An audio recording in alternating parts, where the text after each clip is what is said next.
Before we begin this journey of resilience and hope, please take a brief second to subscribe to the channel and turn on notifications. Your support helps us tell more stories that matter. Now, let's begin. The rain in Seattle didn't just fall, it presided over the city. It was a constant rhythmic drumming that dictated the pace of life in the Pacific Northwest. For Sarah, the sound was a comforting metronome. It matched the steady, meticulous ticking of her mind. Sarah was not your average mechanic. Her workshop, located in a repurposed industrial loft in the Fremont district, didn't smell like grease and gasoline. It smelled of ozone, 3D printing filaments, and strong coffee. The sign on the frosted glass door read, "Kinetic Solutions." A vague enough name to cover what she actually did. She fixed things that the world had given up on. At 34, Sarah was a single mother to a teenage son who was currently away at a science camp, leaving her alone with her inventions. She was a former biomedical engineer who had left the high-pressure corporate world of medical device manufacturing. The industry had been too focused on profit margins and patent wars, and not enough on the people who actually needed the limbs and braces she designed. So she went rogue. She took custom commissions, fixing vintage electronics, building adaptive controllers for gamers with arthritis, and occasionally taking on pro bono cases that tugged at her heartstrings. It was a Tuesday afternoon, the kind where the gray sky merged seamlessly with the gray concrete of the streets when the bell above her door chimed. Sarah looked up from her workbench. She was currently soldering a connection on a haptic feedback glove. Standing in the doorway was a man who looked like he took up too much space for the room. He was tall, broad-shouldered, and carried himself with a rigid tension that Sarah recognized instantly. It was the posture of someone who expected a threat from every corner. He wore a faded tactical jacket that had seen better days, dark jeans, and boots that were polished despite the mud outside. His face was a map of weathered lines, handsome but guarded, with eyes that scanned the room before settling on her. But it wasn't the man who caught Sarah's attention. It was the girl beside him. She sat in a wheelchair that looked heavy and cumbersome, a standard-issue hospital model that was clearly ill-suited for her size. She looked to be about 7 or 8 years old. Her hair was pulled back in careful, tight braids, the kind a father does when he is trying his absolute best but doesn't quite have the dexterity for it. Her legs were strapped in, motionless. "I was told you can fix anything," the man said. His voice was a low rumble, devoid of pleasantries. It wasn't rude, just efficient. Sarah set down her soldering iron and wiped her hands on a rag. "I can fix most things, depending on what it is." The man stepped further in, pushing the wheelchair. "My truck. The transmission is slipping. A guy at the hardware store said you do side work on engines if the cause is right." Sarah blinked. She did know engines, but that wasn't her specialty. However, looking at the wet shoulders of his jacket and the way the little girl was shivering slightly under a thin blanket, she didn't have the heart to send him to a commercial garage that would overcharge him.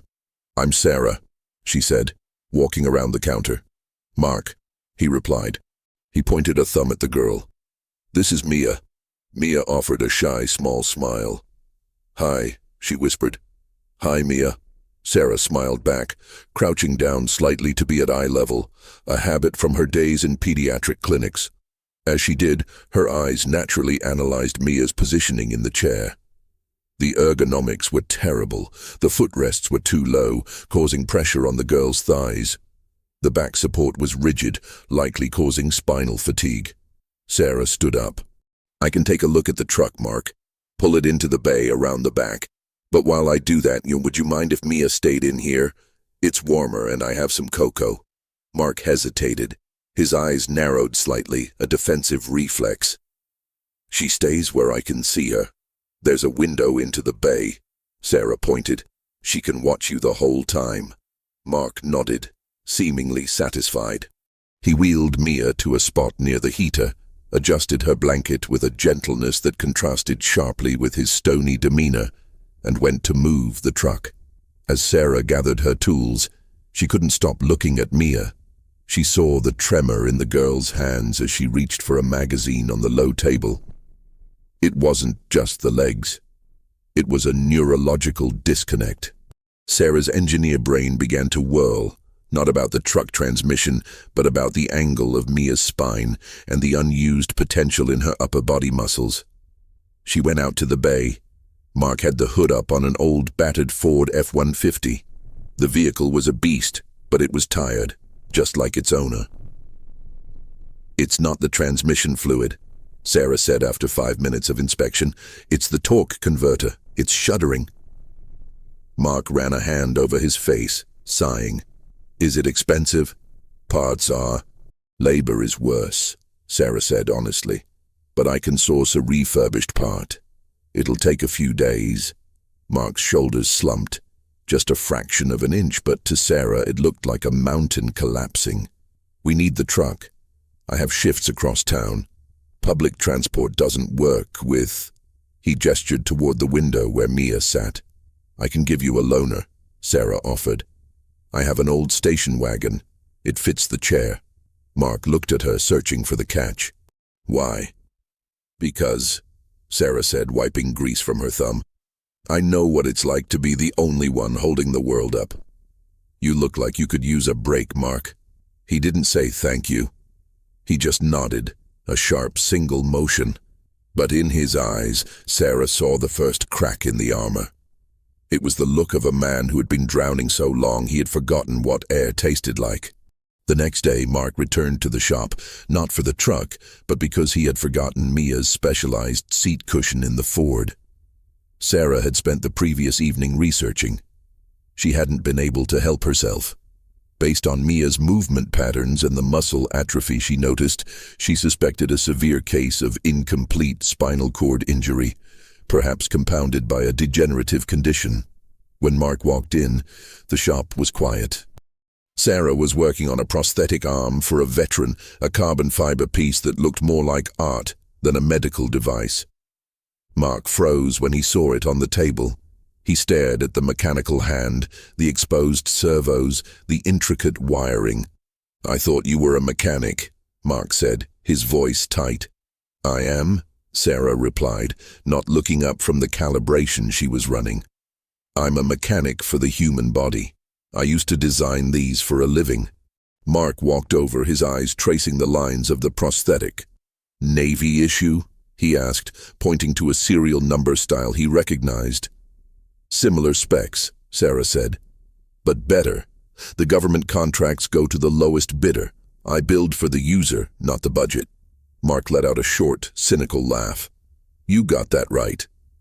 He paused, looking at his hands. "I was a SEAL, 12 years. It was the first piece of personal history he had offered. It explained everything. The hypervigilance, the physical condition, the silence. "Thank you for your service," Sarah said softly. "Don't." Mark cut her off, though not unkindly. "Just don't." He retrieved the cushion and turned to leave, but stopped at the door. He looked back at Sarah, then at the prosthetic, then out the window at the loaner car where Mia was waiting. "She wasn't born like that," Mark said abruptly. The words seemed to tear themselves out of his throat. "Car accident. 3 years ago. My wife. She didn't make it. Mia survived, but the spinal compression was severe. T10 incomplete." Sarah put down her tools. The air in the room felt heavy, charged with his grief. "I'm so sorry, Mark." "The VA covers me," he continued, ignoring her sympathy. "But they don't cover her. Private insurance capped out last year. She's growing. The chair doesn't fit. The braces cause sores. I'm working double shifts at a security firm just to pay for therapy that doesn't seem to be doing anything." He looked at Sarah, his eyes burning with a mixture of pride and desperation. "You build limbs." "I do." "Can you build legs?" The question hung in the air. It wasn't a request for magic. It was a father asking if there was any technology, any scrap of metal and wire that could give his daughter back a piece of her childhood. Sarah sighed, leaning back against her workbench. "It's not that simple, Mark. An exoskeleton, which is what she would need, is incredibly complex. It requires customized motors, gyroscopes, a neural interface, or at least a very sensitive kinetic trigger system. It costs tens of thousands of dollars in materials alone. Mark nodded, the hope dying in his eyes instantly. Right. Stupid question. Forget I asked. Wait, Sarah said as he turned the handle. She walked around the counter. She thought about the educational aspect of her life, how she taught her son that problems were just solutions waiting to be engineered. She thought about the half-finished prototypes in her back room. She thought about the waste in the medical industry, the discarded titanium and high-torque motors she had salvaged over the years. I didn't say I couldn't do it, Sarah said firmly. I said it's expensive and complex, but I have a graveyard of parts in the back. And I have time. Mark stared at her. I can't pay you, not what you're worth. I don't want your money, Mark. I want to test a theory. Sarah lied. She didn't have a theory. She just had a need to help. I've been wanting to prototype a pediatric assistance unit. Mia would be a beta tester, if you agree. Mark looked at her, searching for the catch again. He was a man trained to look for traps, for ambushes. But here, in this workshop that smelled of rain and solder, he found only a woman with grease on her cheek and a challenge in her eyes. What do you need? Mark asked. Bring her in tomorrow, Sarah said. We need to measure everything. And Mark, bring her old medical scans. I need to see the bone density. The process began with an argument, not a loud one, but a friction of methodologies. Mark was military.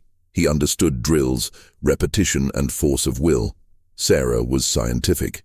She understood leverage, fulcrums, and material stress points. Mia was placed on a specialized scanning table Sarah had constructed.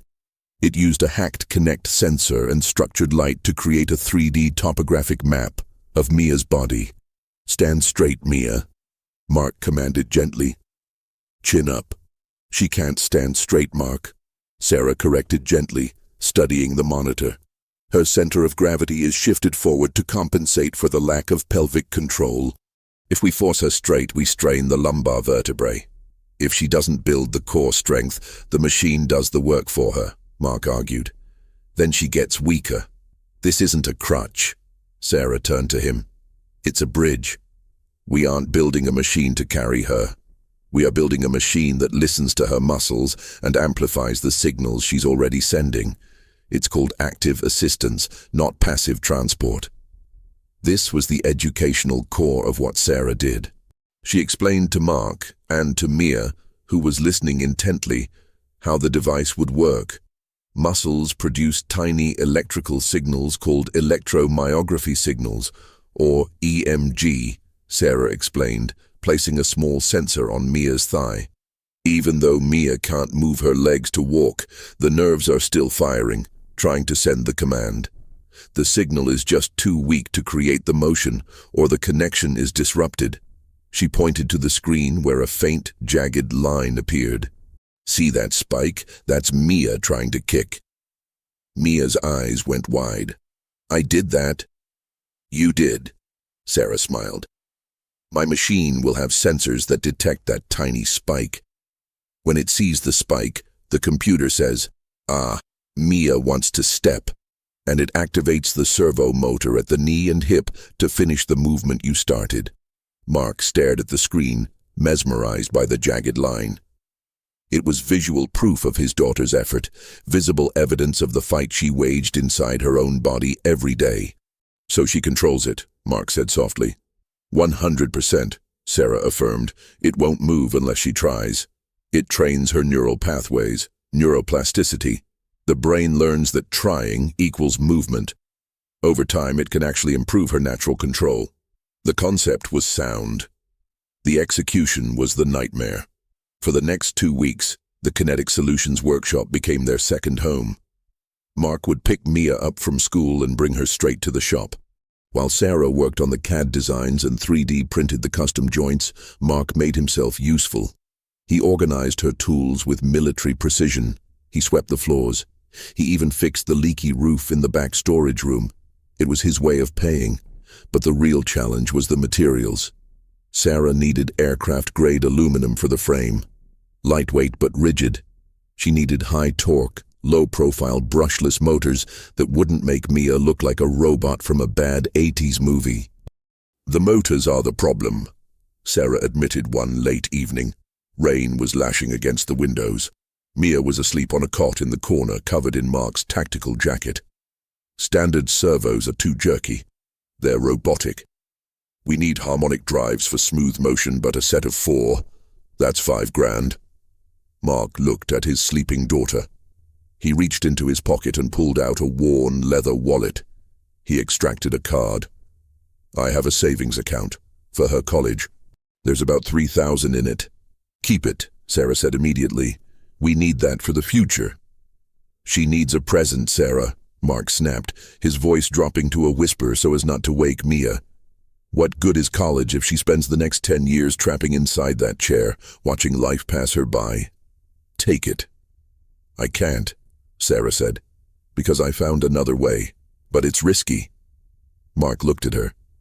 "I was a SEAL. I lived on risky." "I have a contact at a recycling center for industrial robotics," Sarah said. "They scrap assembly line arms. The motors in those are powerful, but they're heavy and run on high voltage. If I can strip them down, rewind the coils for lower voltage, and machine new housings, we can make them work." "Rewind the coils?" Mark asked, frowning. "That sounds like weeks of work." "It is," Sarah smiled tiredly. "But it's free. I just need hands, strong hands with steady fingers." Mark looked at his own hands. Hands that had held rifles, defused explosives, and carried his wounded friends. He looked at Sarah. "Show me what to do," he said. And so the partnership truly began. It wasn't just Sarah building a miracle anymore. It was a father dismantling the machinery of the industrial world, strand by copper strand, to weave a new set of legs for his daughter. The scene was set.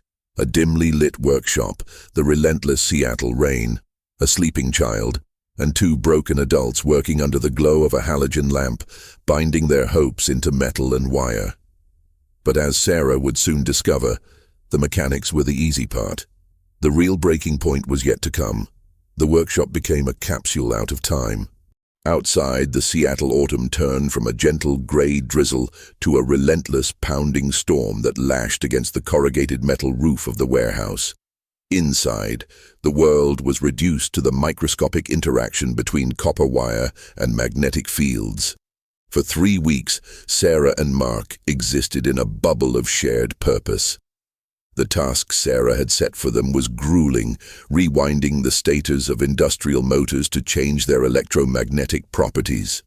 It was tedious, eye-straining work that required a surgeon's steady hand and a saint's patience. "You have to keep the tension consistent," Sarah instructed, her voice low as she peered through a magnifying loop.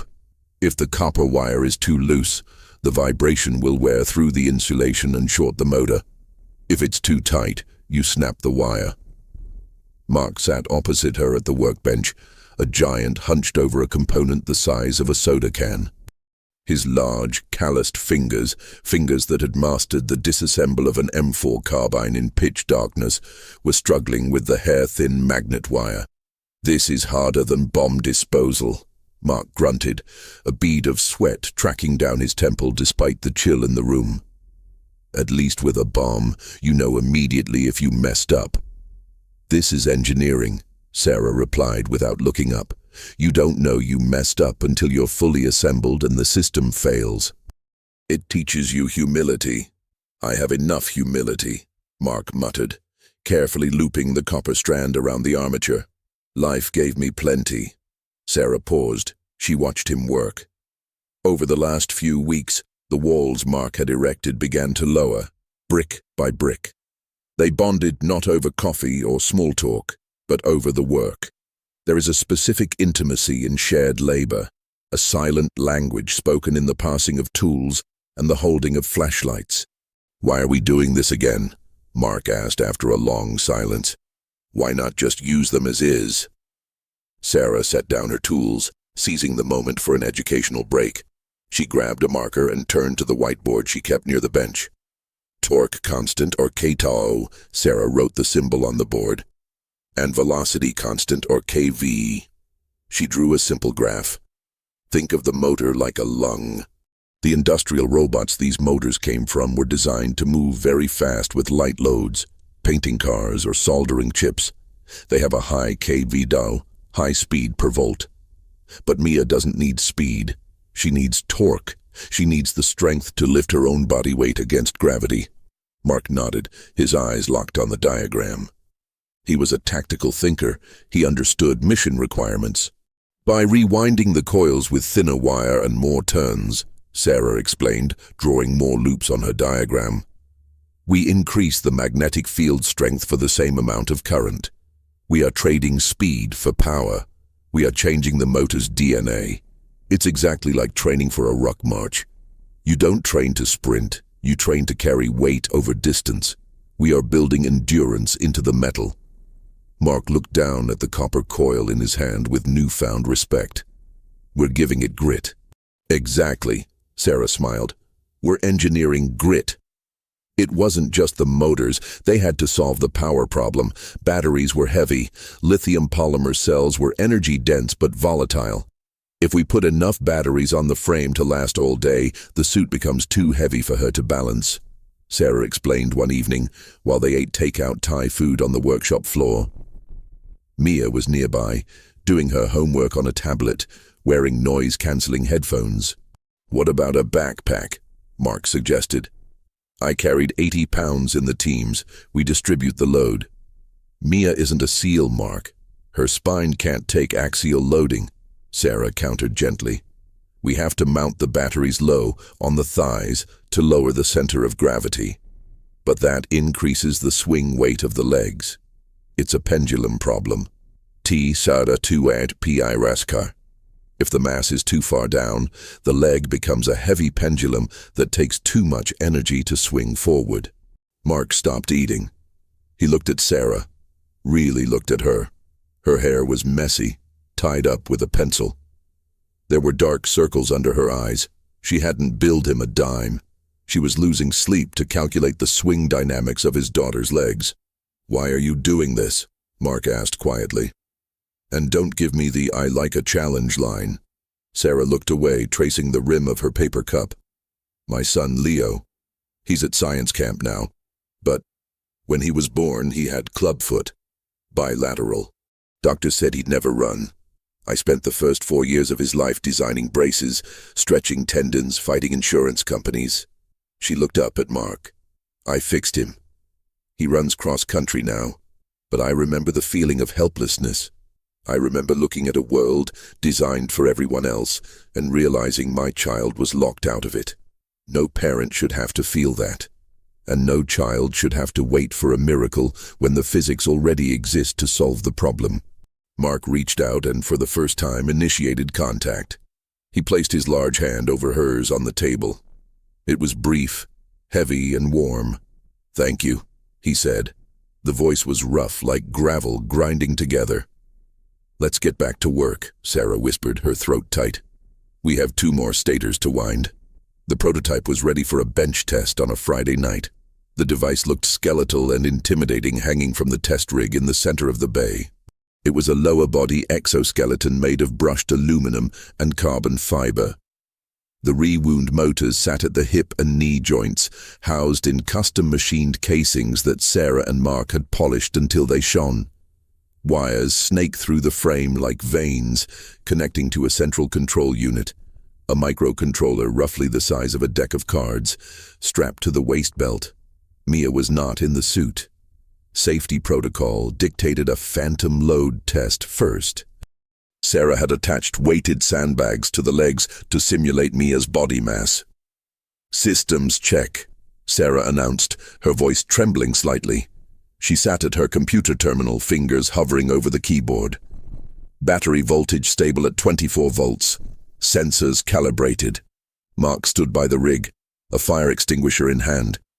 It was a grim joke between them, but also a necessary precaution with experimental electronics. Ready on the kill switch, Mark said, his jaw set. Initiating walking gait algorithm. Test sequence Alpha 1. Sarah typed the command and hit enter. A high-pitched whine filled the room, the sound of the pulse width modulation, PWM signals engaging the motors. Whir, click. The right leg of the exoskeleton jerked forward. It was a violent, spasmodic motion. The sandbag swung wildly. Stabilizing, Sarah muttered, typing furiously. Gains are too high. Adjusting PID loop. Whir, clank. The left leg attempted to follow but moved too fast. It collided with the right leg. The metal frame shuddered. The motors began to scream, a high, discordant pitch indicating a stall current. "It's fighting itself," Mark yelled. "Sarah, shut it down." "I can fix it. It's just a timing error in the code," Sarah argued, her eyes glued to the scrolling data on her screen. "The gyroscope is reading the drift wrong." Suddenly, a spark popped from the right hip joint, followed by a puff of acrid blue smoke. The smell of burning insulation, the nightmare scent for any engineer, filled the air. "Kill it!" Sarah screamed. Mark slammed the big red emergency stop button. The machine went dead instantly, the legs hanging limp and lifeless, swinging slightly from the momentum. Silence rushed back into the room, louder than the noise had been. The only sound was the hiss of the rain outside and the rapid breathing of the two adults. Sarah slumped in her chair, burying her face in her hands. The winding insulation melted. The amperage spiked too high. I pushed it too hard. Mark set the fire extinguisher down. He walked over to the machine and touched the motor casing. "It's hot," he said. "Damn hot." He looked at the smoking ruin of 3 weeks of work. Then he looked at Sarah, who looked defeated. "Maybe," Mark started, his voice hollow, "maybe this is a sign. Maybe we're trying to play God." "It's not God, Mark. It's physics," Sarah snapped, tears of frustration welling in her eyes. "I missed a variable. I didn't account for the thermal buildup in the enclosed casing. I just need to vent it. I need to add active cooling. And what if that happens when Mia is in it?" Mark's voice rose, the protective father emerging. "What if that shorts out and locks the joint? She falls. She breaks a bone she can't feel. Or worse, the battery cooks off." He paced the room, running a hand through his hair. "I can't risk her, Sarah. She's all I have. I can't let her be a guinea pig for an experiment that burns." "She's not a guinea pig," Sarah said softly, standing up. "She's a pilot, and pilots need safe planes. I won't put her in it until it's perfect. But you can't quit now." The motor worked, Mark. Did you see the torque? It lifted the 40-pound sandbag like it was a feather before the thermal shutdown. The strength is there. We just need to control the heat. Mark looked at the machine, then at the empty wheelchair parked in the corner. He thought about the school dances Mia would miss, the hiking trails he used to walk with his wife, the life Mia deserved. "You have until Monday," Mark said, his voice low. "If it's not safe by Monday, we scrap it, and I go back to saving for the standard chair." He grabbed his jacket and walked out into the rain, leaving Sarah alone with the smell of ozone and failure. Saturday was a blur of caffeine and code. Sarah didn't go home. She slept for 2 hours on the floor of the shop. She redesigned the motor housings, using the shop's CNC mill to carve cooling fins into the aluminum casing to dissipate heat. She added miniature 5-volt fans, salvaged from old laptops, to force air over the copper coils. But the hardware was only half the battle. The software was the soul of the machine. The issue was the PID controller, proportional integral derivative. It's the mathematical logic that allows a robot to move smoothly rather than jerking between positions. Proportional, P, corrects the error right now. If I'm leaning forward, push back. Integral, I, corrects the accumulated error over time. If I've been leaning forward for a while, push back harder. Derivative, D, predicts future error. I'm leaning forward fast, so I better slow down before I fall. Sarah realized her derivative value was too aggressive. The machine was reacting to phantom movements, creating a feedback loop that shook the frame apart. She had to soften the math. She had to teach the computer to be gentle. On Sunday morning, the door opened. Sarah braced herself for Mark's stern face. Instead, Mia rolled in, pushing her own chair, with Mark trailing behind, carrying a box of donuts and a thermos of coffee. "Dad said you were in mad scientist mode," Mia chirped.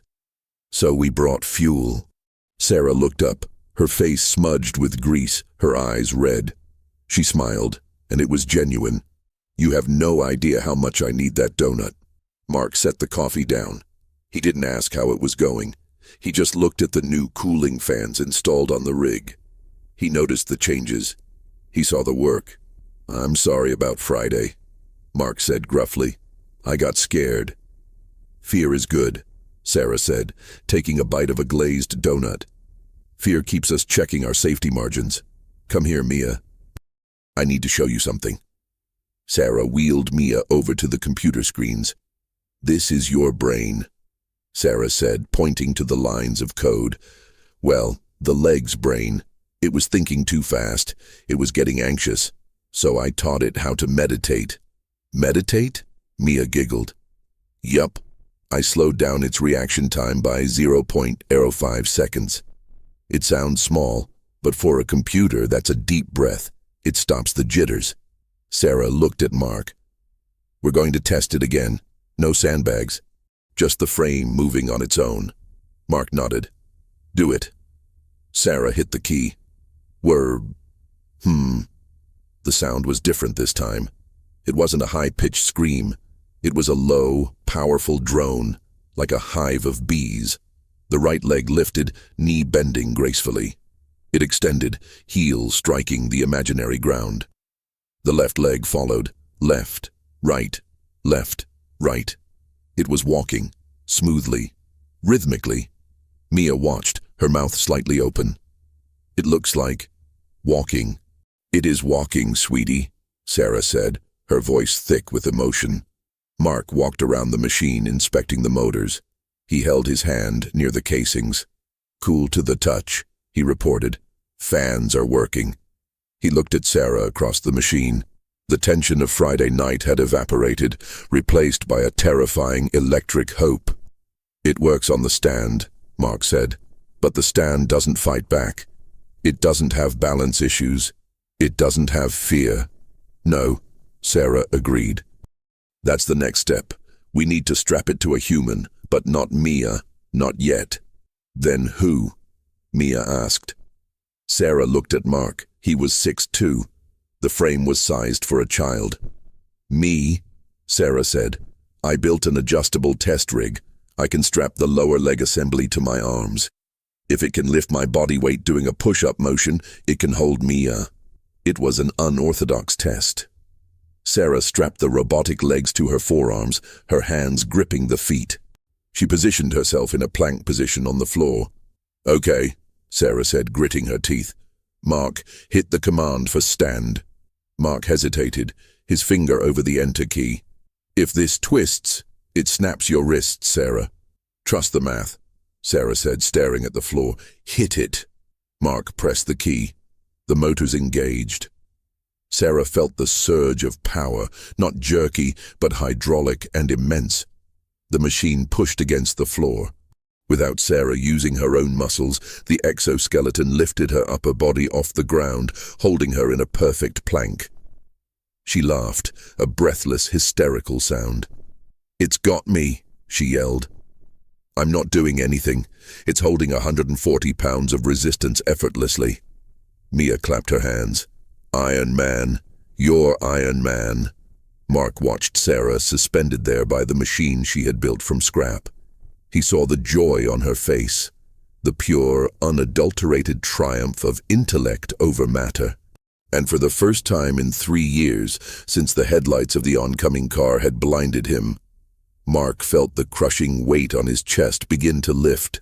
He knelt down beside Sarah as she deactivated the suit and collapsed gently to the mat.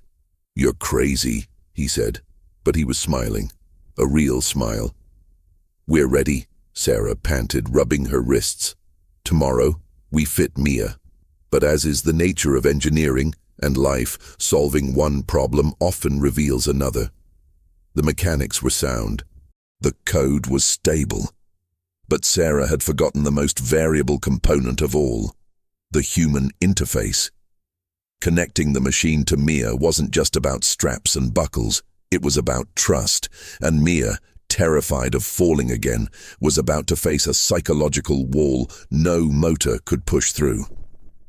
Monday arrived with a sky the color of a bruised plum. The rain had ceased, but the air remained thick and humid, clinging to everything it touched. Inside Kinetic Solutions, the atmosphere was brittle with tension. The exoskeleton, now fully assembled and painted a matte charcoal grey, hung suspended from a gantry crane in the center of the room. Sarah had added padding, memory foam lined with soft, breathable fabric, to the contact points at the hips, thighs, and shins. It looked less like a skeleton now, and more like armor. "Okay, Mia," Sarah said, her voice steady, though her hands trembled slightly as she adjusted a Velcro strap. "We're going to take this slow. The machine is in passive mode. It won't move unless you initiate the command sequence we practiced." Mia sat in her wheelchair, staring at the empty metal legs. She was wearing leggings and a fitted thermal shirt. She looked small. Too small for the machinery, too small for the weight of the moment. "What if I fall?" Mia asked, her voice barely a whisper. Mark knelt beside her. He took her hand, engulfing it in his own. "I've got the safety tether," he said, pointing to a climbing rope attached to the overhead beam and clipped to the back of the exoskeleton's harness. "And I'm right here. I'm your spotter. You know I don't drop things." Mia managed a weak smile. "Except the eggs that one time." Mark chuckled, a dry, nervous sound. "Except the eggs. But I won't drop you." The transfer was a delicate operation. Mark lifted Mia from her chair, his movements practiced and gentle, and lowered her into the open frame of the exoskeleton. Sarah moved quickly, securing the buckles. Click, click, click. The sound echoed in the quiet shop like the loading of a weapon. "Straps tight?" Sarah asked. "Tight," Mia said, her breathing shallow. "Systems on," Sarah announced. She pressed the power button on the waist unit. A soft blue LED pulse began to beat at Mia's hip. The cooling fans whirred to life, a low, comforting hum. "Okay," Sarah said. "We're going to try a stand command. Just a stand. Remember the trigger. Lean forward slightly, engage your core, and push down with your hands on the crutches." Mia gripped the forearm crutches Sarah had modified with control buttons. She closed her eyes. She took a breath. She triggered the sequence. The motors whined. The suit engaged. Slowly, powerfully, the metal legs began to straighten. Mia rose. Up, up. Out of the seated position she had occupied for 3 years. She rose until she was standing at her full height, eye level with the top of Sarah's workbench. For a second, it was magical. Mia's eyes flew open, wide with wonder. She was tall. She was upright. I'm standing," she gasped. But then, the physics of biology clashed with the physics of the machine. Because Mia had no sensation below the waist, her brain received no feedback from her feet. She couldn't feel the floor. To her vestibular system, the inner ear balance mechanism, she was floating in a void. She was disconnected from the earth. Panic, primal and immediate, seized her. "I'm falling," Mia screamed, flailing her arms. The motion confused the gyroscopes. The suit tried to compensate, jerking slightly to the left. "You're not falling, I've got you," Mark yelled, grabbing the harness handles. "Get me down. I can't feel the floor. My legs are gone." Mia was hyperventilating, tears streaming down her face. "Take it off, Daddy, take it off." The terror in her voice was absolute. It wasn't just fear of falling. It was the psychological horror of a phantom limb disconnect. Her eyes saw her feet on the ground, but her brain screamed that she was hovering over an abyss. "Abort!" Mark barked at Sarah. "Shut it down!" Sarah scrambled for the keyboard. "Powering down! Sitting sequence engaged!" The motors reversed. The suit lowered Mia back into the safety of gravity, back to the familiar seated height. As soon as she was unbuckled, Mia curled into a ball in her wheelchair, sobbing into her father's chest.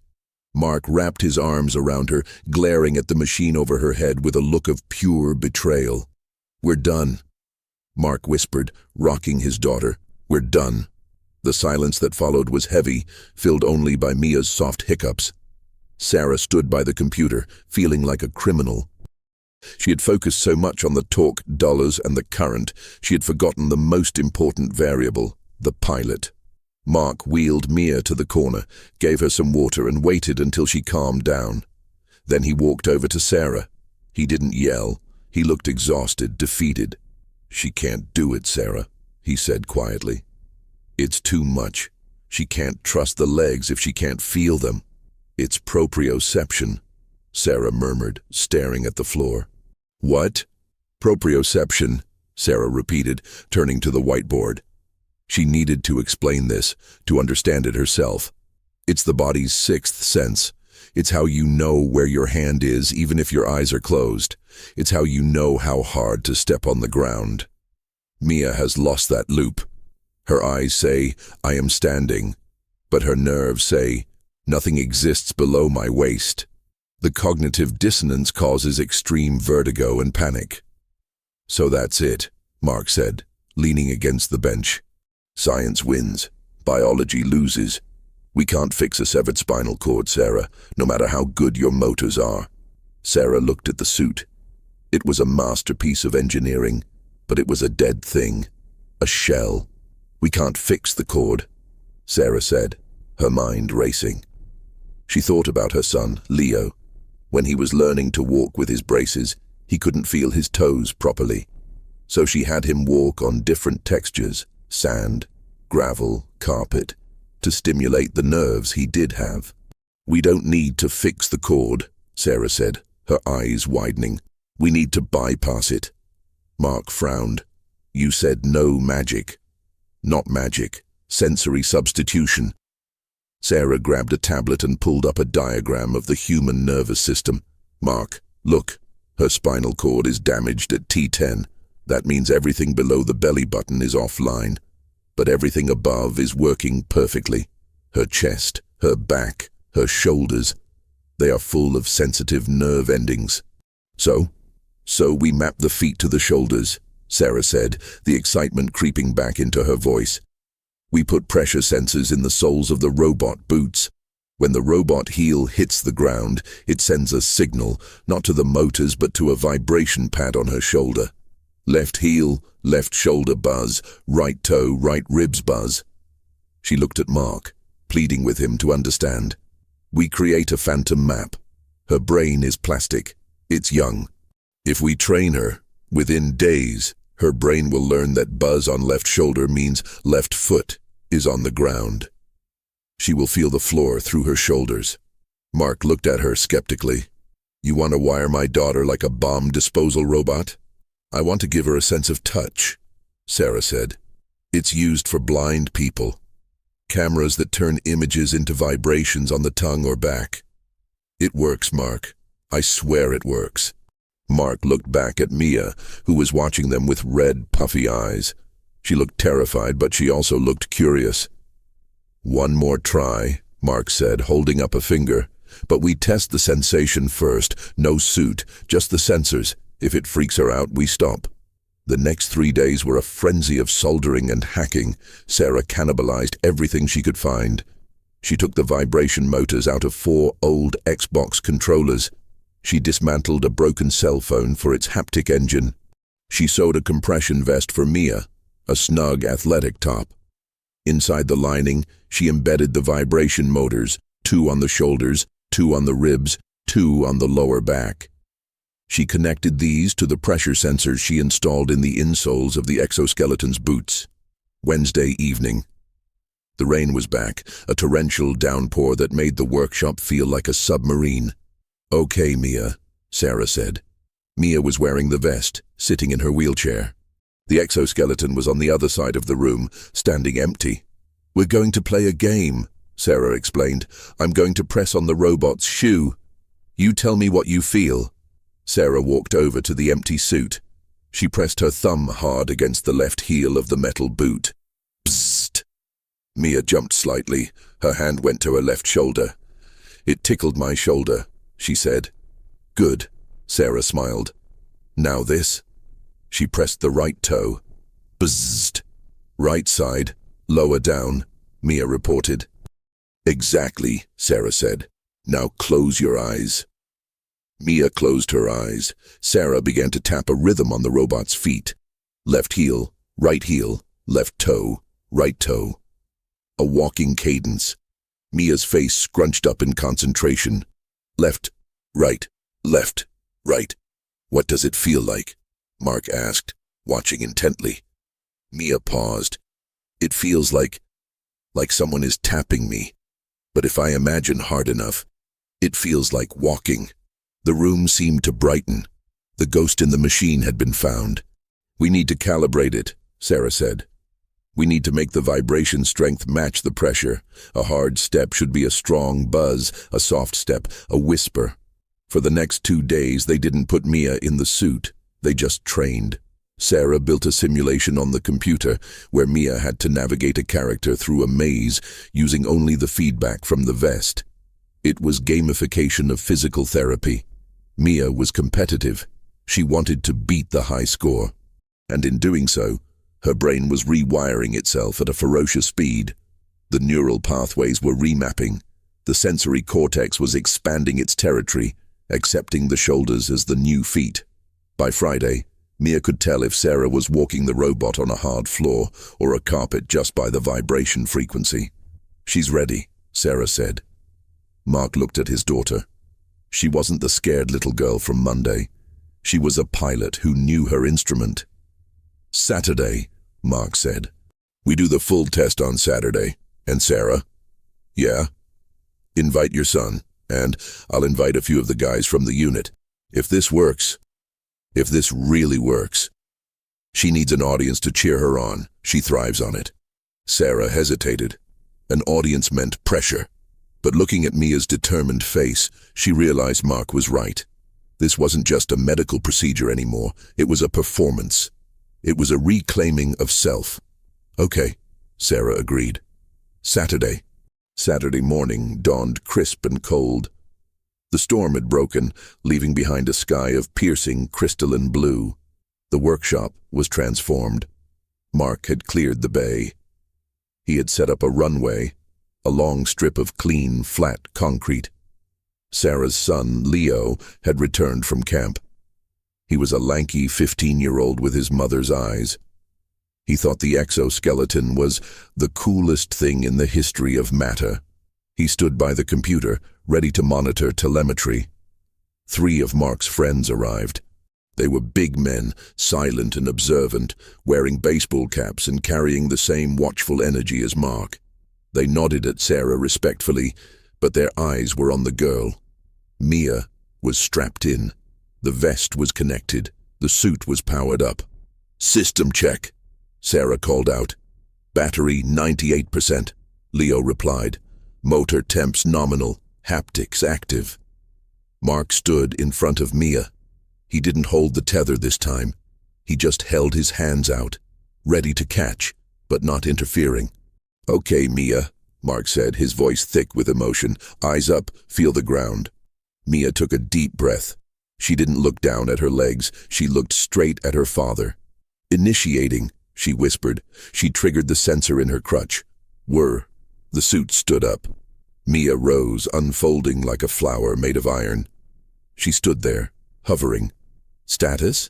Sarah asked, holding her breath. I feel it, Mia said, a smile breaking across her face. I feel the floor. It's solid. The vibration motors on her shoulders were telling her brain exactly where her center of gravity was. She wasn't floating. She was grounded. Walk to me, baby, Mark said, taking a step back. Come on. Mia leaned forward. The gyroscopes detected the shift. The left leg lifted. Bzzzt. Left shoulder disengaged. Clack. Left heel strike. Bzzzt. Strong impact signal to left shoulder. Left, Mia whispered. She shifted her weight. The right leg lifted. Clack. Right. She took a step. Then another. The servo motors sang their high-pitched song. The pneumatic pistons hissed. It was a mechanical symphony. Mia was walking, not dragging herself, not shuffling. She was walking with a steady, rhythmic gait, her eyes locked on her father, her smile growing wider with every step. The room was dead silent, save for the mechanical whirring. Mark's friends were standing at attention, watching with a reverence usually reserved for the flag. Leo was grinning so hard it looked like it hurt. Sarah watched from the console, tears blurring her vision of the data stream. The numbers were perfect, the heat was manageable, the miracle was holding. Mia reached the end of the runway, 10 feet from where she started. She stopped. The suit locked into a stable standing position. She looked at her dad. Mark was crying. Silent, streaming tears that tracked through the lines of his weathered face. He fell to his knees, not in despair, but to be at her level. "You did it," he choked out. "We did it," Mia corrected him. But just as the celebration was about to erupt, a loud, sharp crack echoed through the warehouse. The main drive shaft of the left knee, the recycled part from the industrial arm, had sheared under the torque. The left leg buckled instantly. "Mia!" Mark screamed, diving forward, but he was too far away. The suit collapsed, twisting violently as the metal snapped, sending Mia plummeting toward the concrete floor. The sound of metal shearing is unmistakable. It is a violent, final noise, like a gunshot in a library. When the left knee joint snapped, gravity took over instantly. Mia fell. "Maya!" Mark's scream tore through the air, raw and terrified, but Sarah had designed for failure. She hadn't slept for 3 weeks, obsessing over worst-case scenarios. She knew that recycled parts had microscopic fatigue cracks. She knew that hope wasn't a structural component. As the leg buckled, the suit didn't just crumble. The external roll cage, the carbon fiber ribs Sarah had aesthetically designed to look like armor, did exactly what they were engineered to do. They took the impact. Mia hit the ground hard, but she didn't hit the concrete. The exoskeleton absorbed the kinetic energy, the frame crunching and deforming around her like the crumple zone of a Volvo. The sensors triggered an instant lockout protocol, freezing the remaining joints so they wouldn't twist her limbs. Mark hit the floor a split second later, sliding on his knees to reach her. His hands were everywhere, checking her neck, her head, her spine. "Mia, Mia, talk to me." There was a moment of terrifying silence. The dust from the concrete floor hung in the air. Then a small, shaky voice came from inside the metal cage. I'm okay." Mark ripped the faceplate of the helmet open, a bike helmet they had customized. Mia's eyes were wide, filled with shock, but clear. "Are you hurt? Does anything hurt?" Mark demanded, his hands trembling. "No," Mia said, taking a gulp of air. "The suit, it hugged me." Sarah was there now, her face pale as a sheet, scanning the telemetry on her tablet even as she knelt. "The accelerometer registered 4 Gs of impact," she stammered. "The roll bar took 90% of the force. The safety cage held." Mark looked at Sarah. His eyes were wild. For a second, Sarah thought he was going to hit her. He had every right to be furious. She had put his daughter in a machine that broke. But Mark looked at the sheared metal of the knee joint. He saw the jagged edge of the recycled steel. He saw the carbon fiber cage that had sacrificed itself to save his daughter. He looked back at Mia. "We're getting you out, now." He began to undo the buckles with frantic speed. He pulled Mia out of the wreckage and held her to his chest, burying his face in her hair. "I got you. I got you." The room was silent. Leo, Sarah's son, was standing by the computer looking devastated. Mark's SEAL friends were standing in a protective semicircle. "That's it," Mark whispered into Mia's hair. "No more. We tried.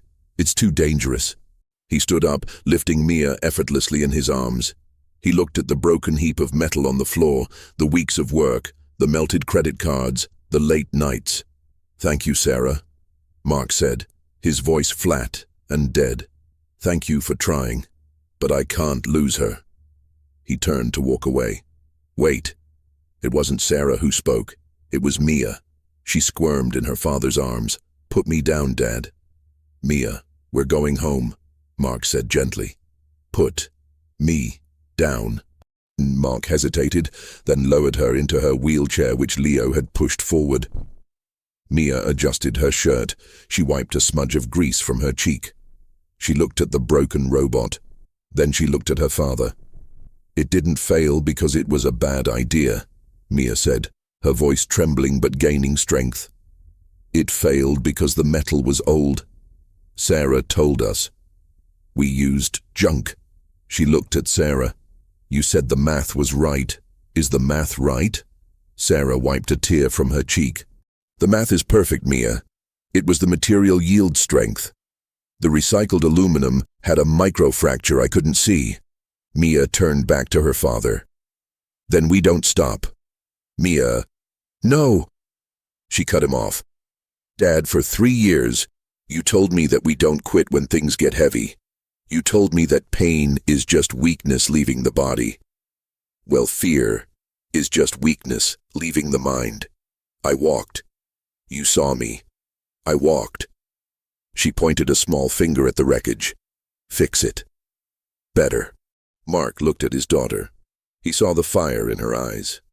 The same fire he had seen in the mirrors of training camps 20 years ago. She wasn't broken.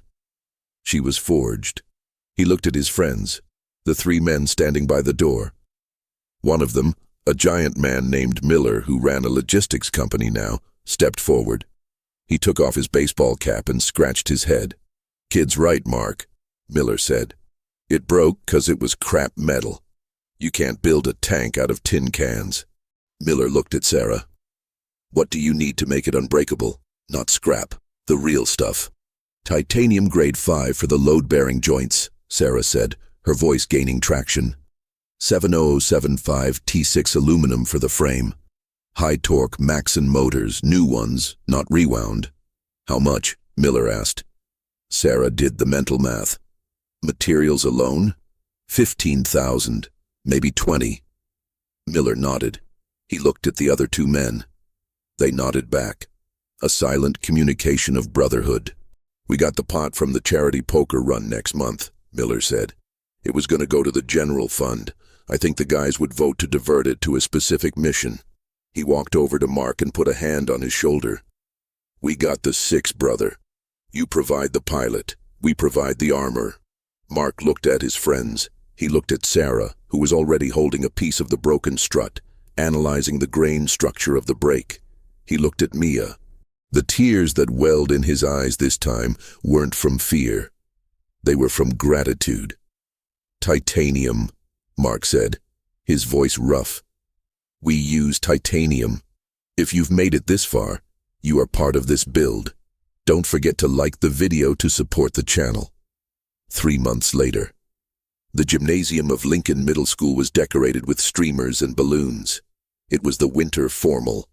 The theme was Starry Night. The air smelled of cheap fruit punch and teenage anxiety. Boys in ill-fitting suits stood in clusters. Girls in sparkly dresses giggled in corners. The DJ was playing a slow, rhythmic ballad. In the entryway, Sarah stood adjusting the tie of her son, Leo. She was wearing a nice dress, something she hadn't done in years. She looked nervous. "Do you have the toolkit?" she whispered. Leo patted his backpack.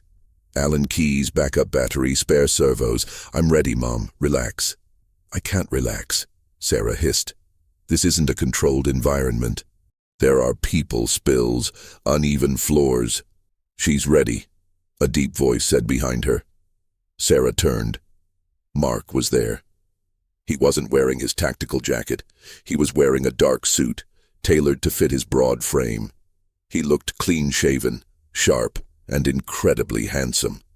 But his eyes were glued to the door. "Where is she?" Sarah asked.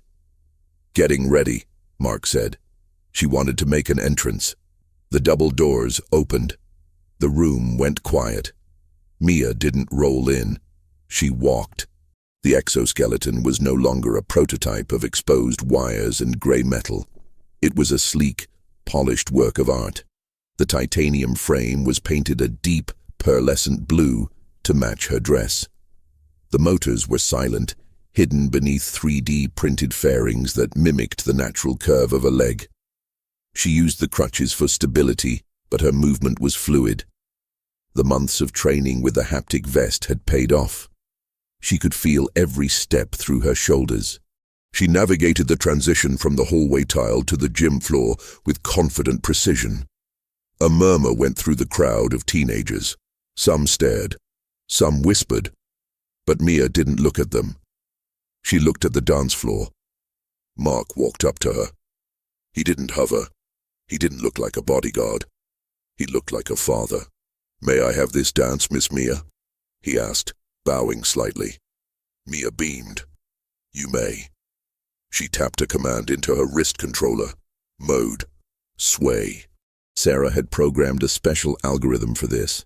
It wasn't a walk. It was a gentle side-to-side weight shift, locking the knees but allowing the hips to pivot with the gyroscopes. Mark stepped in. He placed his hands on her waist, avoiding the battery packs. Mia placed her hands on his shoulders, not for balance, but for the embrace. They moved to the center of the floor. The suit hummed quietly, a hidden instrument in the song. Left, right, left, right. They turned in a slow circle. Mark looked down at his daughter. She wasn't looking at her feet. She was looking up at him, her eyes shining with the reflection of the disco ball. She was standing tall, eye to chest with him. For the first time in 3 years, he wasn't looking down at the top of her head in a wheelchair. He was holding her. The memory of the accident, the screech of tires, the hospital lights, the doctor's grim prognosis, began to fade, replaced by the rhythmic whir of the motors Sarah had built. Mark's composure, the iron discipline of a Navy SEAL, finally shattered. His face crumpled. He pulled Mia close, burying his face in her neck so the other kids wouldn't see. His shoulders shook. He wept, heaved with deep, silent sobs that released years of guilt, years of carrying her upstairs, years of fighting insurance companies, years of being strong when he felt weak. "I love you, Daddy," Mia whispered. "I love you, baby." He choked out, "I'm so proud of you." From the sidelines, Sarah watched. Tears streamed down her face, ruining her makeup, but she didn't care. She felt a hand on her arm. It was Leo. "You did that, Mom," Leo said. "You built that." Sarah shook her head. "No, I just built the legs. They did the walking." As the song ended, the students, kids who had often ignored Mia or looked at her with pity, started to clap. It began with one person, then swelled into a roar. A standing ovation from a room full of 13-year-olds. Mia buried her face in her dad's coat, embarrassed but glowing. Mark lifted his head. He wiped his eyes, unashamed. He looked across the room and locked eyes with Sarah. He mouthed 2 words. "Thank you." Epilogue: The Kinetic Family. The story didn't end at the dance. That was just the launch. Mark and Sarah filed for a patent the following month. Not to get rich, they open-sourced the code, but to protect the design so medical companies couldn't bury it. They called the device the Maya Project. Mark's friends helped set up a non-profit. They used the workshop to build low-cost kits for other kids. Sarah ran the engineering. Mark ran the logistics and training. They became a unit. And as for Sarah and Mark, it was a Tuesday, 6 months after the dance. The rain was falling in Seattle as always. Sarah was at her bench, soldering a new controller board. The bell chimed. Mark walked in. He wasn't carrying a broken truck part. He was carrying 2 coffees and a bouquet of rain-soaked lilies. He walked up to the counter. He set the coffee down. He didn't say anything about the weather or the work. "I have a problem," Mark said, his face serious. "Oh no." Sarah put down her iron. "Is the actuator slipping again?" "No," Mark said. "The problem is that I'm in love with my mechanic." Sarah froze. She looked at him. This man of few words, of action and honor, who had dismantled industrial robots with her and held her when she cried over failed code. That is a problem, Sarah smiled, walking around the counter, because your mechanic has a strict policy against dating customers. Good thing I'm not a customer anymore, Mark said, stepping into her space. I'm a partner. He kissed her. It tasted of coffee and rain and a future that was no longer broken. In the back of the shop, Mia and Leo were arguing over a video game. The 3D printer was humming, building a new part for a kid in Ohio who wanted to play soccer. Life was messy, parts broke, systems failed. But as Sarah knew, and as Mark had learned, anything could be fixed if you had the right tools, the right patience, and the right people to help you stand back up. This is the end of our story. Sometimes the miracles we wait for aren't magic. They are built with sweat, science, and the refusal to give up.